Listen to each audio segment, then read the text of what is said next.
Mata onaji yume o miteita, c'est un roman qui est très souvent recommandé comme première lecture aux apprenants du japonais, car il est relativement accessible pour un roman. On va y revenir et on commence par analyser le titre. Mata, c'est un adverbe qui veut dire encore. Onaji, ça veut dire le même et ça va qualifier le nom qui vient après. Ici, c'est yume, qui veut dire le rêve. Onaji yume, ça veut donc dire le même rêve. Puis vient le o, qui vient nous indiquer que ce onaji yume va être l'objet du verbe. Verbe qui vient juste après avec mite ita, qui est le verbe miru, voir. Quelque chose qui est bon à savoir, c'est qu'en japonais, on ne fait pas de rêve, on voit des rêves.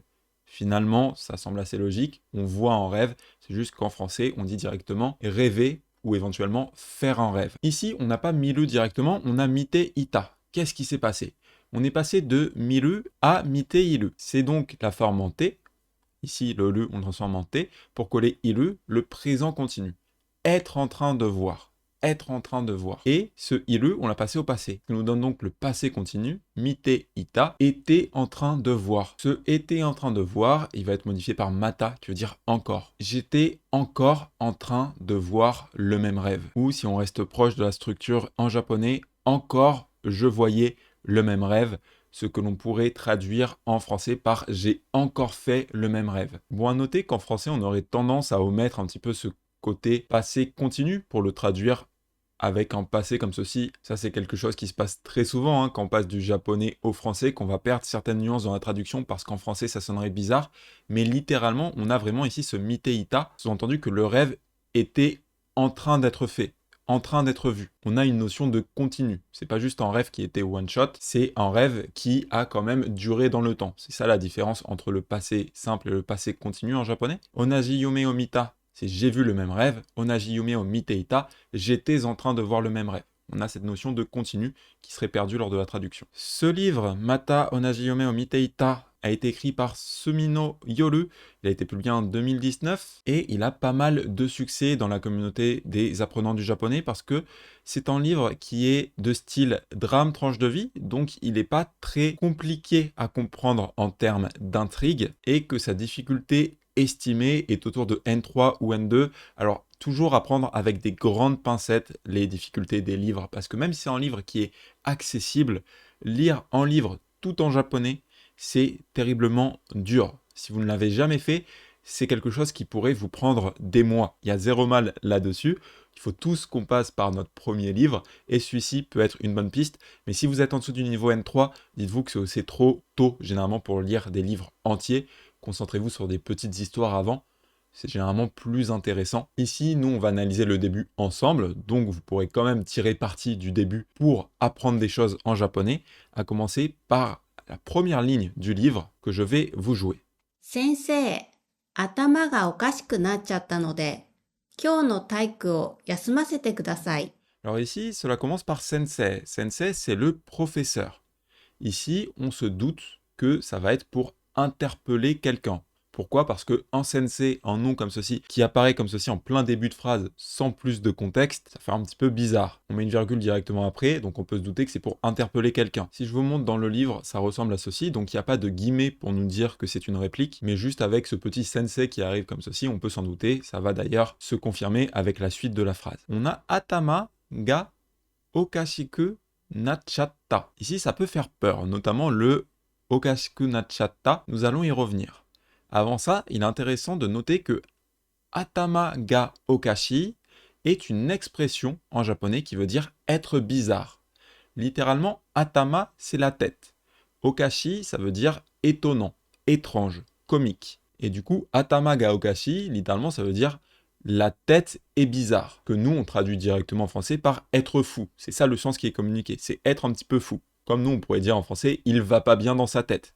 C'est l'idée qui est très proche ici. Ici, on n'a pas simplement okashi, on va avoir okashiku naru. Ça, c'est la construction qui nous permet, avec les adjectifs en i, de les transformer en devenir adjectif. Ici, on passe de okashi, être bizarre, à okashiku naru, devenir bizarre. On pourrait le faire avec d'autres adjectifs en i. Kawaii, être mignon. Kawaiiku naru, devenir mignon. etc. Sur ce que nale, on a collé quelque chose en plus. Vous voyez, ici, on n'a pas nale, on a nachatta. Nachatta. En fait, on a conjugué, on a décliné le nale. Ce qui se passe ici, c'est qu'on a une contraction de la forme te shimae. Cette forme te shimae va très souvent être contractée en chae. Ce qui donnerait, par exemple, natte shimae. Donc natte shimae, c'est le verbe nale à la forme en te shimae. Ça deviendrait nachatta. Le sens qui est communiqué par la forme te shimae, ça veut dire faire complètement. Ici, c'est faire complètement quoi? Faire complètement devenir bizarre. Donc on pourrait dire est complètement devenu bizarre. Ce chae, souvent, il va être perdu dans les traductions en français parce que ça va souvent servir à apporter une nuance. Le sens de base, ça veut dire que quelque chose est totalement fait. Le sens dérivé, c'est très souvent que quelque chose n'était pas forcément prévu, mais qu'il finit par se produire, qu'il finit par se passer. Ici, c'est très certainement l'idée qu'on a. C'était pas prévu que la tête devienne bizarre, mais ça s'est passé. Si ça vous perturbe, sachez que cette forme, te shimae, c'est à force de l'avoir dans différents contextes que vous allez vraiment apprendre à la comprendre. La difficulté, c'est qu'elle est perdue en traduction la majorité du temps. Certains l'ont peut-être vue comme une nuance de regret. Sachez que ce n'est pas du tout son seul effet. La nuance de regret est dérivée de son sens premier qui est de faire totalement quelque chose, souvent de manière imprévue. Et parfois, quand quelque chose est imprévu, on peut éprouver du regret qui vient ensuite, mais ce n'est pas obligatoire. Te shimae, c'est pas la forme du regret. Attention, je veux bien que vous dites ça, c'est la forme qui veut dire qu'une action a été accomplie totalement. Effectivement, elle a souvent des nuances émotionnelles qui sont connotées. Pour ça, ça va être l'immersion dans différents contextes qui va vous aider à l'appréhender naturellement au fur et à mesure de votre apprentissage. On a donc Atama ga okashiku nachatta. Et ici, je prends un petit peu d'avance sur le livre. C'est une fille qui prononce ces paroles. Donc nous, ça va être important pour le traduire en français. On va dire professeur. Alors professeur, on pourrait dire madame peut-être en français. Madame, je suis devenue folle. D'accord? Puis on a un nodé ici. Nodé, c'est une particule qui apporte une explication. On pourrait la traduire soit par parce que, si on la bascule en début de phrase en français, soit par donc ou comme.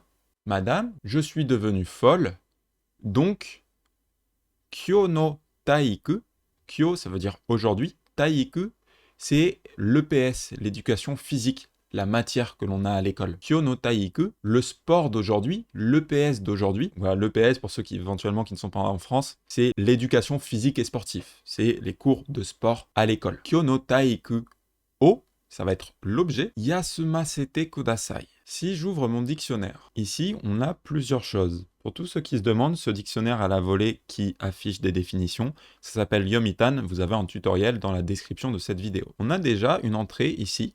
Yasumaselu, certes en anglais, mais je pense que la majorité des gens peuvent comprendre le sens, qui veut dire pardonner quelqu'un, laisser quelqu'un se reposer. C'est vrai, c'est très utilisé. C'est pour ça qu'à l'heure actuelle, notamment ici dans le dictionnaire anglais qui est très complet, on a une entrée.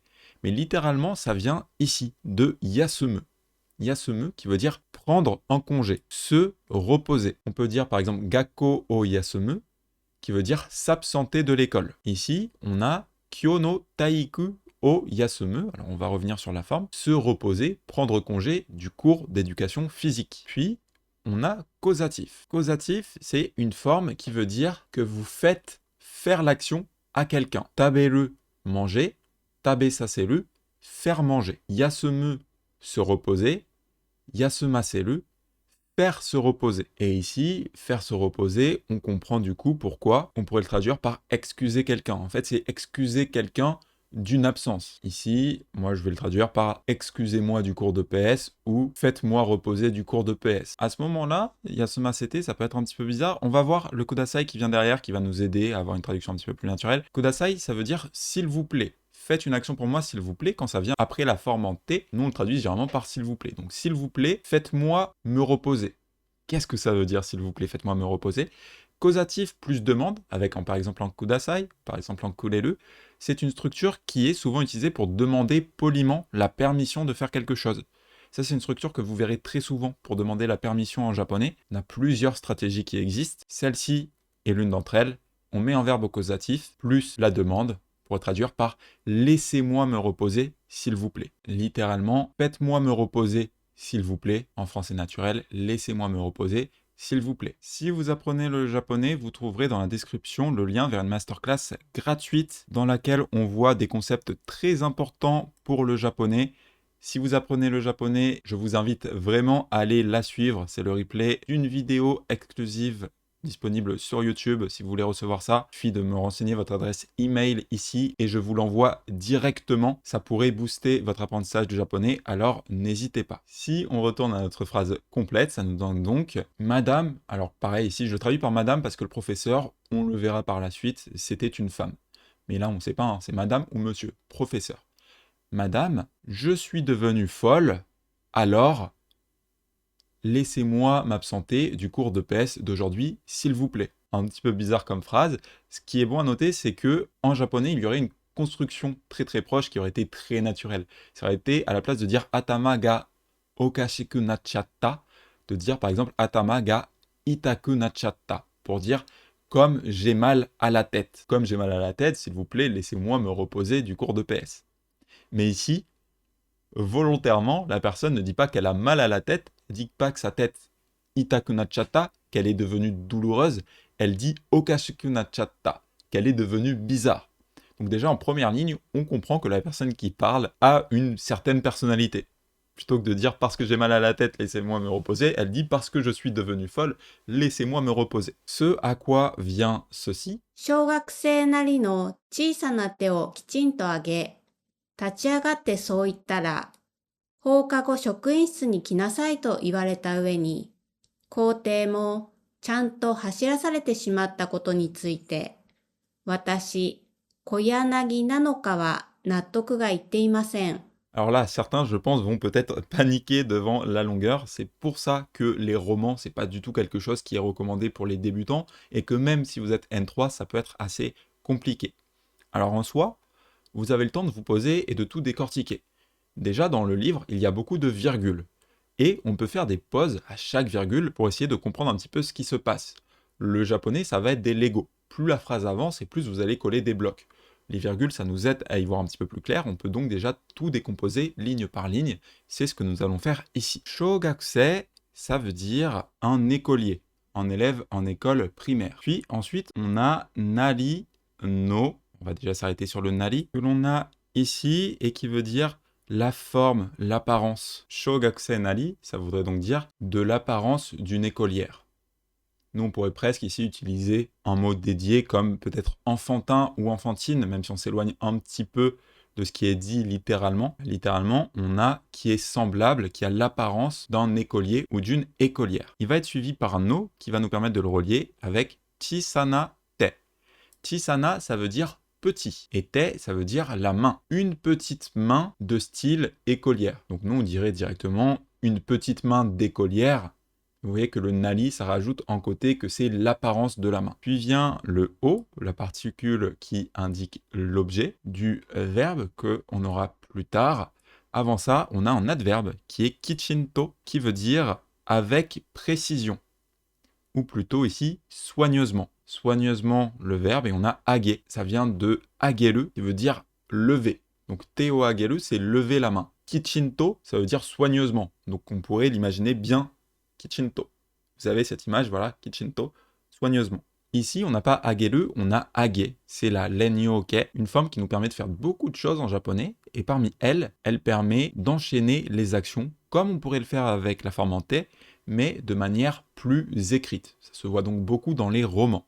Ça nous permet d'enchaîner la phrase. Plutôt que de dire ageru, maru, et de recommencer sur une nouvelle phrase, on dit age, virgule, et on enchaîne. Cette phrase, cette première partie de phrase, on pourrait la traduire par « Je lève avec soin ma petite main d'écolière et ». Sachant que ce « et », on pourrait le traduire ici, en français, dans une phrase un petit peu plus naturelle, par « En levant avec soin ma petite main d'écolière ». Tachi agate, ici, c'est un verbe qui signifie se lever, se mettre debout. Je me suis mise debout. Et so, ça veut dire ceci. Ici, ça renvoie à la phrase qu'on a eue sur la slide d'avant, où elle disait qu'elle était devenue folle.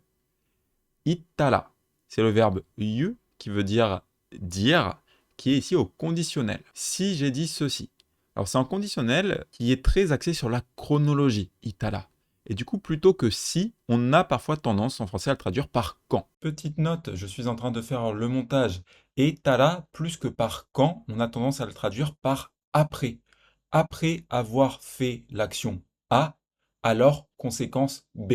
Ça reste en conditionnel parce que si la condition A n'est pas accomplie, alors la conséquence B ne se passe pas non plus. Au moment où vous avez fait une action, eh bien, il y a eu la conséquence qui s'est passée. C'est pour ça que c'est du conditionnel. Mais c'est un conditionnel très chronologique. Ici, je proposerais peut-être de le traduire par un alors. Vous pourrez voir. Alors que j'ai levé ma petite main d'écolière et que je me suis levé en disant ceci, et puis on enchaîne. Le alors est ici une petite condition. Hokago, alors ici ça peut faire un petit peu peur parce que on a Hokago Shokuin Shitsu, on a 6 kanji qui se suivent, en fait c'est 2 mots séparés. On a Hokago qui veut dire après les cours, ça c'est un mot que vous verrez beaucoup si vous côtoyez des médias qui se passent à l'école, par exemple je pense aux animés, ça revient tout le temps. Hokago après les cours, et on a Shokuin Shitsu, vous connaissez peut-être Shitsu qui veut dire la pièce, Shokuin, ça veut dire le personnel. Du coup, Shokuin Shitsu, ça veut dire la pièce du personnel. Ici, dans le cadre de l'école, nous on appelle ça directement la salle des profs. Après les cours, la salle des profs, on va avoir un i qui va nous indiquer la destination dans le déplacement. Kinasai. Kinasai, c'est le verbe venir que le qui est ici à l'impératif. Kinasai. Plusieurs types d'impératifs en japonais.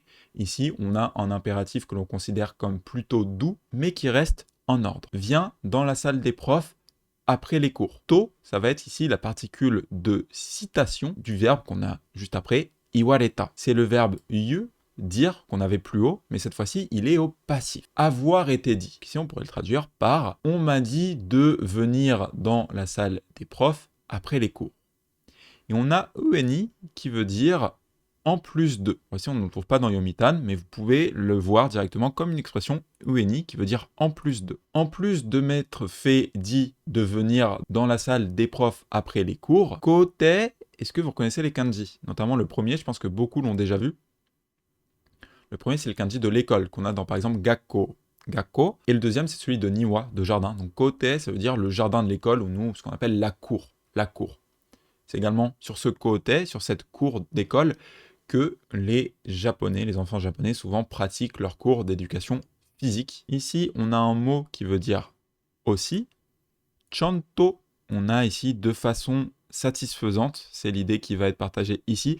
Chanto, c'est un de ces petits mots qui est assez dur à traduire parce que le sens français, c'est vraiment ça, diligemment, sérieusement, parfaitement. C'est juste que nous, on l'utilise pas réellement en français, du moins pas autant qu'en japonais. En japonais, chanto est vraiment très utilisé. Là, si on regarde un petit peu les dictionnaires de fréquence, on a ici 237e mot le plus utilisé. Ici, on a 976e mot le plus utilisé. Donc voilà, très utilisé comme mot, beaucoup plus qu'en français. Donc vous apprendrez pareil à le maîtriser, ce mot, à force de le croiser tout le temps. C'est notamment utilisé quand on vous demande de faire quelque chose, chanto, de vraiment le faire, de bien le faire. Si ça va être ici l'idée qu'on a, avec le verbe qui arrive derrière, qui est hashirasete shimatta. Regardez, le shimatta, c'est le même qu'on a présenté plus tôt. Ici, l'action, c'est totalement passé. Et on a une notion d'imprévu. Et ici, effectivement, on pourrait éventuellement le traduire par une petite nuance de regret. On va y revenir. Avant ça, le verbe hashirasareru, qui est en fait hashirasu, qui veut dire faire courir quelqu'un. Ça vient à la base de hashiraseru, ça a subi une contraction avec l'usage. Hashirasu, qui est au passif. Passif, en japonais, qui possède 2 sens. Parmi ces 2 sens, il y a ce qu'on appelle le passif de nuisance ou le passif indirect, qui va exprimer en fait le fait que l'on subit une action, notamment que l'on la subit négativement. Ici, ça va être un petit peu ça. En vrai, en français, ça va être assez similaire, c'est-à-dire qu'on pourrait dire « je me suis fait faire courir », c'est peut-être un petit peu dur en français, je sais pas comment est-ce qu'on pourrait dire ça de manière très naturelle, mais le sens est là, c'est que on m'a fait courir et on reçoit cette action négative. J'ai reçu me faire courir. Et ici, on a le te shimae qui peut exprimer effectivement le regret. Littéralement, cela montre que l'on s'est fait totalement faire courir. On a totalement reçu cette action. Surtout que ça va être renforcé ici par le chanto, qui veut dire diligemment.